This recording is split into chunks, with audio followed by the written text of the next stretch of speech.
السلام علیکم۔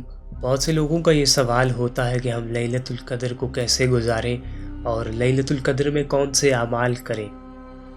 جو لوگ لیلۃ القدر کی تلاش کرتے ہیں اور یہ خواہش کرتے ہیں کہ اپنے رب کے مزید قریب جایا جائے، اللہ پاک ان سب کو لیلۃ القدر نصیب فرمائے۔ آج ہم آپ کے ساتھ ایسے 5 اعمال شیئر کریں گے جو آپ کو لیلۃ القدر میں کرنے چاہیے۔ پہلا کام، انسان کو غسل کرنا چاہیے، پاک صاف رہنا چاہیے۔ اس کا ایک فائدہ یہ بھی ہوگا کہ آپ تر و تازہ رہیں گے اور ساری رات قیام کر سکتے ہیں، نیند آپ پر غالب نہیں آ سکتی۔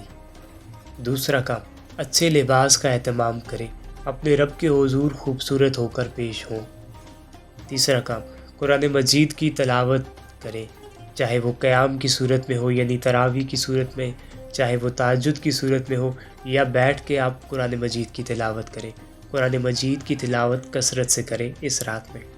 چوتھا کام، ذکر اور دعا کریں، کثرت سے اللہ تعالیٰ کا ذکر کریں اور اللہ پاک سے دعائیں بھی ضرور مانگیں، اور خصوصاً اس دعا کا اہتمام لازمی کریں۔